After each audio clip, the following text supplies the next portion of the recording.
Se você quer crescer em sabedoria, segura aí que esse vídeo é para você.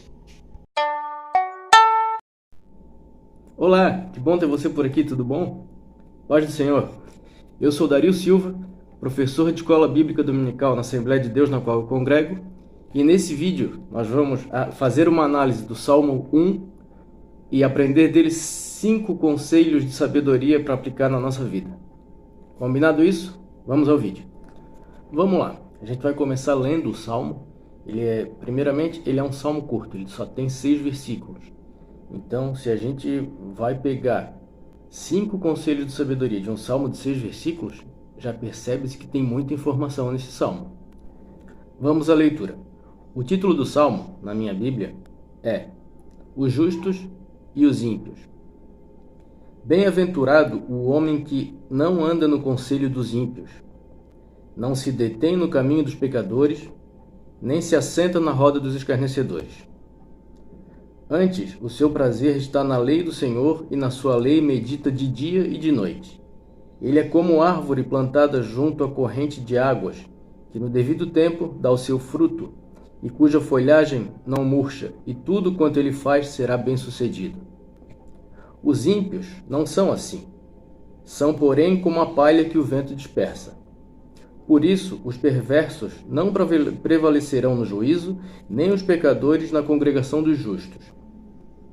Pois o Senhor conhece o caminho dos justos, mas o caminho dos ímpios perecerá. Da leitura desse salmo, se nós formos analisar, é possível tirar 3 conselhos sobre coisas que não se deve fazer e 2 sobre coisas que se deve fazer. E além disso, as consequências de escolher fazer o que deve ou fazer o que não deve. Qual é a consequência disso? O primeiro conselho de sabedoria que a gente consegue extrair desse salmo é: não andar no conselho dos ímpios. O que é ímpio? Segundo o dicionário, ímpio é aquele que despreza, que não tem fé ou que despreza a religião, um ateu. E também pode ser aquela pessoa que não respeita as regras, não respeita o status quo, não respeita os valores instituídos. Esse seria o ímpio. Então, quando a gente fala que para não andar no conselho dos ímpios, a gente está falando o seguinte: não agir como os ímpios agem, não agir conforme as ideologias mundanas, não agir conforme os conselhos mundanos. Imagine só, você que é cristão, se você quer, por exemplo, um conselho sobre relacionamento, você vai pegar esse conselho com alguém mundano? Provavelmente o conselho vai ser assim: não, separa desse cara aí, separa dessa mulher, arruma outro. Provavelmente ainda vai dizer: tem gente mais bonita na pista, então, mais interessante. Então, esse tipo de conselho mundano é um conselho ímpio. E o que a palavra aqui diz é: não siga esses conselhos. Eu dei um exemplo aqui do primeiro conselho de um tema, mas se aplica para todos os temas da sua vida. Se você precisa de um conselho, o ideal é que você pegue conselhos com pessoas que têm a mesma crença, a mesma fé que você e que sigam a mesma lei. O segundo conselho de sabedoria que a gente consegue extrair do Salmo 1 é: não se deter no caminho dos pecadores.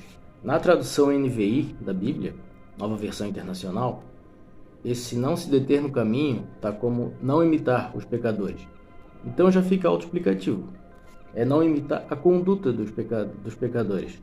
Ou seja, não é porque está todo mundo fazendo que eu tenho que fazer, eu tenho que avaliar. É certo? É errado? Se é certo, beleza, posso fazer. Mas se é errado, mesmo que todos estejam fazendo, eu não devo fazer. Então eu não devo me deter no caminho dos pecadores, não devo imitá-los. Sobre esse segundo conselho de sabedoria, vou dar um exemplo bem grosseiro, mas que ilustra bem a situação. Imagina que você trabalhe numa empresa que tenha uma frota de carros e que você só possa usar o carro em horário de trabalho. Aí você pega, usa o carro da empresa em horário que você está fazendo coisas pessoais, aí você vai lá, coloca o combustível como estava na hora que você pegou, não, tá ok, eu usei, mas o combustível está lá.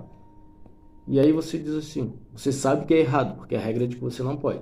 Mas você diz assim: não, mas não dá nada, todo mundo sempre fez isso, nunca aconteceu nada. Não é porque não dá nada que você tem que fazer. Você tem que ver, é certo, é errado. A regra diz que eu não posso, então por que eu vou fazer? Mesmo não dando nada, eu não vou fazer, porque a regra diz que não pode. E outro detalhe, não deu nada até agora, mas uma hora vai dar. O terceiro conselho de sabedoria que se consegue extrair do Salmo 1 é: não se assente na roda dos escarnecedores. O que é um escarnecedor?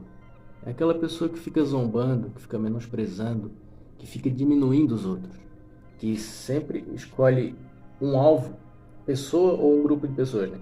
Que escolhe um alvo para destilar o seu veneno, destilar a sua frustração, destilar tudo, toda a sua energia negativa, direciona para aquela pessoa. É bem comum, em tudo que é agrupamento de pessoas, é bem comum que se formem as panelinhas. É normal. As panelinhas são aquelas pessoas que têm mais afinidade. Você tem um grupo de 300 pessoas. Vamos lá, 300 pessoas. Mesmo que você conheça todo mundo, se dê bem com a maioria delas, quando você for se assentar para conversar, para estar junto, para tomar um café, bater um papo, você vai se assentar com aquelas com quem você tem mais afinidade. E aí tem um grande perigo. Muitas vezes você se assenta com pessoas que têm esse tipo de característica. E você tem que fugir desse tipo de gente. Por quê? Porque eles escolhem alvos. Muitas vezes você é um alvo sem nem saber. Porque os escarnecedores costumam ser invejosos, costumam ser maldizentes, sabe aquela... Todo mundo que já deve ter trabalhado num lugar, que aí chegou lá, tinha alguém que era admirado pelo chefe, tinha uma admiração geral, e essa pessoa começa a maldizer, dizer: olha, lá vai o preferido, lá vai o escolhido, lá vai o puxa-saco. Isso é bem comum acontecer em ambientes empresariais. Acontece também em igrejas, acontece em escolas, acontece até em famílias. Então, esse é o terceiro exemplo de sabedoria do que não fazer. E ele é o mais comum, eu acho, porque é muito difícil, principalmente hoje em dia com grupos de WhatsApp, muitas vezes, e redes sociais também, muitas vezes você entra num grupo que tem um intuito, uma finalidade, e daqui a pouco já vira outra coisa, já começam a jogar coisa de política, de reclamação, e fica aquela bagunça. Se você puder, saia ou silencie. Não fique recebendo esse tipo de... Não fique aprendendo a ser assim, porque se a gente não toma cuidado, a gente passa a ser assim. E um outro detalhe, a gente não deve olhar as pessoas pelos defeitos, e sim pelas lutas dela. Porque nós temos a tendência natural de olhar uma pessoa e procurar defeito. A gente dificilmente procura um motivo para fazer um comentário elogioso. Normalmente a gente está ali procurando defeito. Fez errado ali.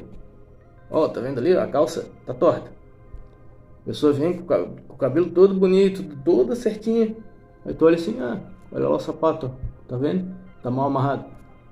Isso é natural do ser humano. E a gente tem que tomar cuidado para não deixar isso crescer dentro da gente. Porque você começa a reclamar, isso vai crescendo, é uma árvore ruim. Se você vai molhando essa árvore, vai regando essa árvore, vai crescer uma árvore terrível de negatividade e de improdutividade na sua vida. Fuja disso. Temos o hábito de analisar as pessoas e julgar as pessoas pela fraqueza delas, mas a gente raramente olha para as lutas. Às vezes a pessoa tem uma fraqueza, mas você vai ver a luta dela, aí você analisa aquela fraqueza e diz: olha, o cara não é fraco como eu pensava não, ele é muito forte, talvez eu no lugar dele tivesse numa situação muito pior. Então, cuidado com a roda dos escarnecedores, cuidado para não se tornar um sem nem perceber, porque às vezes é um grupo assim que é muito engraçado, tem muita piadinha, mas no meio dessa piadinha vai crescendo a sementezinha do mal, vai crescendo a ruindade. E todos nós temos uma maldade natural que nós temos que conter. Se a gente não conter, daqui a pouco a gente está fazendo coisas terríveis por aí. Então agora vamos para os 2 conselhos de sabedoria sobre o que fazer extraídos do Salmo 1. Antes disso, diz aí se você está gostando. Se está gostando, dá um glória a Deus. Se não, dá um misericórdia. Coloca aí nos comentários o que está achando, se está gostando dessa análise, se não está, se já tinha analisado dessa forma alguma vez ou não, se achou que esses conselhos que nós tiramos daqui fazem sentido ou se não, esse cara tá fora da casinha. Se tem alguma outra ideia que contribua, se já tinha concluído as mesmas coisas que nós estamos concluindo aqui, comenta aí. E não se esquece de se inscrever no canal aqui embaixo para receber os novos vídeos. Dito isso, vamos para o primeiro conselho de sabedoria extraído do Salmo 1 sobre o que fazer.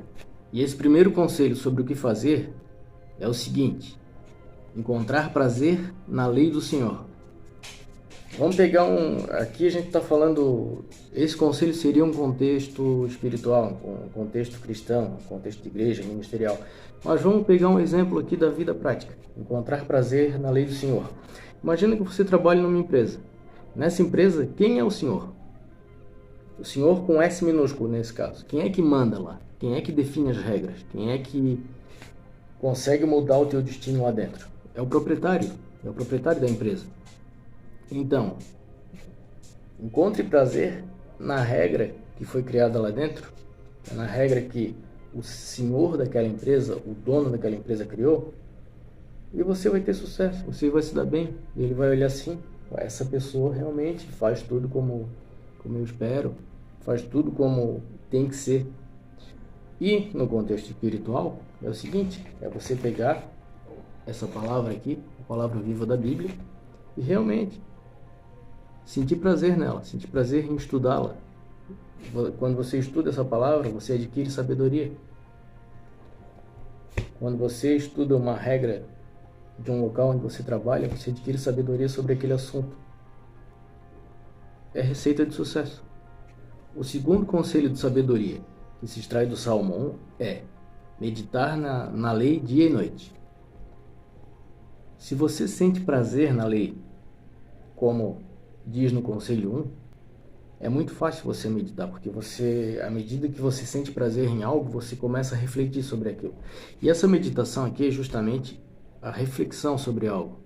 Não é aquela meditação transcendental, que você fica ali, pensa na parede branca, começa a contar ao contrário, aí começa a imaginar que você está se fundindo com as coisas ao seu redor. Não é isso.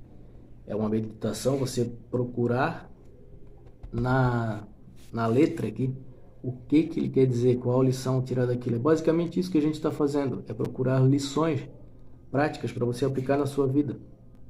Você começa a meditar, você começa a adquirir sabedoria. À medida que você vai adquirindo sabedoria, você vai frutificando.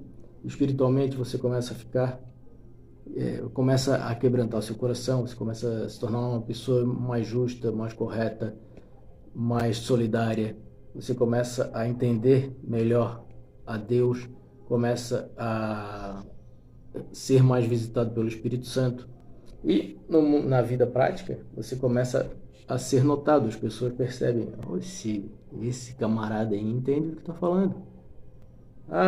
Tem uma reunião importante lá, precisa ir alguém, vão chamar o cara que entende, vão chamar a referência, eles não vão chamar qualquer um. Lembra que anteriormente a gente falou da roda dos escarnecedores? Eles, normalmente em empresas, eles elegem um para dizer: aquele é o puxa-saco, é o preferido, é o queridinho do patrão. Normalmente, esse cara que sente prazer na lei e que medita nela dia e noite, ele começa a crescer em sabedoria, ele começa a se destacar. Esse costuma ser o cara que é taxado pela roda dos escarnecedores como o puxa-saco, por exemplo, porque ele se destaca. Muitos dos escarnecedores gostariam de ser iguais a esse cara, mas não conseguem, porque não sentem prazer naquilo que fazem.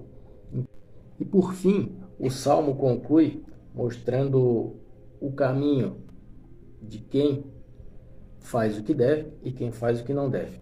Desses 2 grupos de conselhos, o conselho do que não se deve fazer e do que se deve fazer. Você escolhe, você vai fazer o que deve ou o que não deve. Fica a seu critério. Aqui o Salmo diz o seguinte: quem faz o que deve vai ter sucesso, em algum momento vai frutificar, vai ter um processo Claro, você planta uma semente, a árvore não nasce no dia seguinte já com fruto doce. Você planta uma semente, vai demorar algum tempo para essa semente brotar, para crescer a árvore. Alguns anos depois você vai colher uma fruta. Mas ele vai frutificar. Ele fazendo o que se espera, o que é certo, ele vai frutificar. Já, do outro lado, quem faz o que não deve, já se sabe o que vai dar. Em nada. Vai dar em frustração, vai dar em fracasso, mesmo que seja muito bem sucedido na vida, aos olhos da sociedade, mas lá dentro ele vai ser alguém frustrado. É aquele cara que normalmente ele vai para onde o vento leva. Tanto que aqui ele diz que é como palha ao vento. Você solta a palha no vento. Se o vento for para lá, a palha vai junto. Se o vento voltar, a palha vem. Ela vai para onde o vento vai. E essas pessoas que seguem esse estilo de vida, elas são inconstantes, elas vão para um lado, vão para o outro, nunca estão felizes, reclamam e falam mal, mesmo que aparentemente estejam muito bem sucedidas e felizes, porque não é porque as pessoas acham que você é feliz que você realmente é, mas isso é assunto para um outro vídeo. Resumindo dessa diferença, o caminho de um é sucesso, do outro é frustração. E espiritualmente, o caminho de um é salvação, do outro é condenação. Sendo que ainda fala ali que os perversos, deixa só eu confirmar, aqui no versículo 5, os perversos não prevalecerão no juízo, nem os pecadores na congregação dos justos. Ou seja, o cara que está no pecado, se ele entra para uma igreja e ele quer permanecer no pecado, logo ele vai sair da congregação, ele não persevera ali, porque são estilos de vida que não batem, não condizem. Ele tem que escolher um ou outro. Se ele ficar no meio do caminho, ele sai. Se ele ficar em cima do muro, ele sai. Ele não fica na congregação, porque a congregação, ela segue a Bíblia. E se você está no pecado, algumas coisas da Bíblia te incomodam. E agora, para ficar fácil de entender, para a gente conseguir internalizar e lembrar disso com facilidade para aplicar na nossa vida, vamos repetir aqui numa linguagem mais próxima da nossa realidade os 5 conselhos de sabedoria extraídos do Salmo 1. Primeiro, vamos ao que não fazer. Primeiro, não siga princípios mundanos. Segundo, não imite condutas erradas. Terceiro, não participe de grupos de reclamação ou negativos. E o que fazer? Siga as regras e faça o que é certo, sempre com perseverança. E o segundo, do que fazer, reflita sobre as regras que você segue. Siga esses 5 conselhos e seja uma pessoa sábia. Esse foi o vídeo de hoje. Agradeço quem assistiu. A paz do Senhor. Espero que tenha sido edificante para você. E até o próximo vídeo. Tchau.